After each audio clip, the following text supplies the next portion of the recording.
su'aasha 34 xukmu alwisaal fi sawm soonka in la xidhiidhiyo oo dabada la isugu qabto oo aan habeenkii markaa la afurin oo la cashayn oo la suxuuran oo labada maalmood soonkooda la isku bixiyo muxuu xukunkeedu noqonaya jawaabteedu waxay tahay soonka xidhiidhinta la xidhiidhinayo oo laba maalmood ama wax ka badan soon la isugu bixinaayo dhexdooda aan la afurayn waxna la cunayn waxna la cabbayn oo habeenkii wax la cunayaa inay jirin taasaa wisaal la yidhaahdaaye sida markaa saxiixa ee jamaahiirta culammadu qabaan waa inay xaaraan tahay inay bannaanayn cidaan nebiga ahayn uma bannaana nebigu inuu sameeyeyna waxay ka mid tahay min khasaa'ista nebigu uu la gaarka ahaa calayhi salaatu wasalaam bay ka mid tahay nebiguna waa reebay calayhi salaatu wasalaam oo xadiiskii waa kii sheegaayey saxiixaynku nahaa rasuulullaahi sala allahu alayh wasalam can ilwisaal nebigu wuxuu reebay calayhi salaatu wasalaam soonka in la xidhiidhiyo ayuu reebay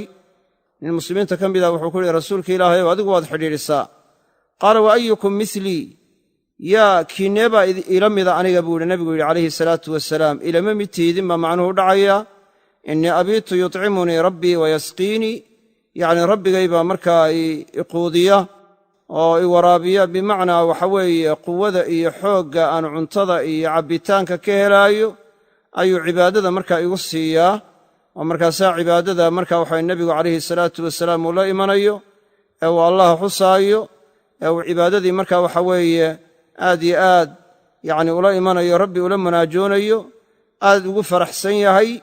taas baa markaa waxa weye wuxuu ka helayaa quwo iyo xoog fara badan buu ka helayaa looma jeedo cunto iyo cabbitaan in markaa la siinayo oo uu waxna cunaayo xagga ilaahay laga siinaayo wuxuu cunaayo oo calooshiisa tegaya iyo wuxuu cabbaayo oo calooshiisa tegaya oo cunitaanka iyo cabbitaanka inu naqaanno ah intaa laga tilmaamayo muraadku ma aha waayo taas hadduu markaa ay dhici lahayd soonuma jireen oo soonka cunitaanka iyo cabbitaanku waa jebinayaan ee waxaa laga tilmaamayaa quwadan cuntada iyo cabbitaanka ka heli lahaa ayaan cabsida ilaahay iyo cibaadada iyo dikriga ilaahay aan xusaayo yacni iyo muraaqabada aan la imanaayo iyo xubbiga iyo jacaylka aan jeclahay yacni markaa oo cibaadada aan isku ilaawayo baan cuntadii iyo cabbitaankii baan ilaawayaa baan gaajadiiba ilaawayaa markaasaan quwo iyo xoog markaa ka helayaa markay waxa weeye saxaabadii xoogaa ku celceliyeen oo ay jeclaysteen inay la yimaadaan wisaalkii ay la yimaadaan ay jeclaysteen ayaa nebigu calayhi salaatu wasalaam uu yidhi waayo waan idinla samaynaya wisaalka bilmacnaa si uu u tuso inayn markaa wuxuu awoodi karo aynay awoodi karin markaasaa 2 maalmood ayuu markaa waxuu wisaal la sameeyey oo la xidhiidhiyey dabeedna bishii bay arkeen bishii ramadaan baa bilatay markaasaa nebigu sala allahu alayh wasalam wuxuu yidhi low ta'ahara alhilaalu lazidtukum kalmunakkili lahum yacni wuxuu marka yidhi hadduu bishu dib dhici lahayd 2 maalmood ama 3 maalmood ayuu la xidhiidhiyey markaasuu dabeedna wuxuu yidhi hadduu markaa bishu dib dhici lahayd waan idiin kordhin lahaa buu yidhi wuxuuna sidaa u yidhi kalmunakkili lahum xiina abow an yantahuu xadiiskana bukhaari iyo muslim baa soo wariyey min xadiisi abi hurayra marka waxa weeye tanna inuu bannaynayey loogama jeedo waayo cuquuba ayaa looga jeedaya lagu ciqaabaayo oo cuquubo oo kale ay uga dhigan tahay oo uu doonaayo awooddooda inuu tuso laakiin taqriir la bannaynaayo oo la sugaayo muraadku marka waxa ma aha nahyiguna wuxuu keensadaa taxriim oo qaacidadu waxay tahay annahyu yaqtadii ataxriim nahyigu wuxuu keensadaa xaaraantinimayn buu keensadaa marka sidaas aawadeed in soonkii la ysugu bixiyo soon maalmo marka waxa weeye 2 maalmood ama wax ka badan oo aan dhexdooda wax cunitaan iyo cabbitaana la samaynin oo la yska daayo tan noocaasi nebi maxamed bay u khaas ahayd calayhi salaatu wasalaam ummadda kale inay samayso mid u bannaan maaha qowlka saxiixa ah hadduu laakiin qofku ka firsan waayo wuxuu samayn karaa awoodna u leeyahay ilaa wakhtiga soo dhowaadka inuu cuntada iyo cabbitaanka iska daayo oo wisaal sameeyo sida axaadiista qaarkood ku soo aroortay yacni waxa weeye wisaal ha samaynina yacni waxa weeyaan haddii aa markaa diiddaan ilaa markaa wakhtiga saxarka markaa sameeya culammada qaarkoodna waxay yidhahaan taasi mar haddaan habeenkii oo dhan cuntadii iyo cabbitaankii la yska daynin wisaalkii xaqiiqiga ma aha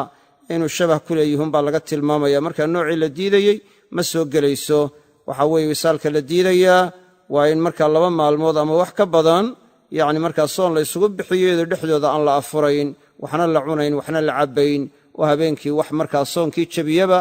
aan lala imanayn kaannahu in habeenkiiyo maalintiiba la sooman yahay sidaana la ysugu bixinayo tan noocaasi markaa dacfi baa ka imanaya, awooddii baa daciifaysa, cibaadaadkii baa laga yaabaa inuu awoodi kari waayo, waxaa laga yaabaa salaadihii iyo waajibaadkii inuu ka daciifa ayaa suurtoobi karta. sidaas aawadeed ayaa markaa loo diidayaa, iyadoo ummadda loo naxariisanayo, umurahana loo fudaydinayo. ina addiina yusrun walan yushaadda diina axadun ilaa halabah. nebigana calayhi salaatu wasalaam quwa ayuu ilaahay xaggiisa ka siiyey, dadka kale aanu lahayn. marka waxayna dad kale awoodi karin ayuu awoodi karayay. marka horena waa ka quwo badnaa. sidaas aawadeed baa marka waxa weeye yacni xataa khandaqii godkii markii la qodaayey dhagax ay jebin kari waayaan saxaabadu nebiga u imanayey, markaasay markay u sheegaan isaga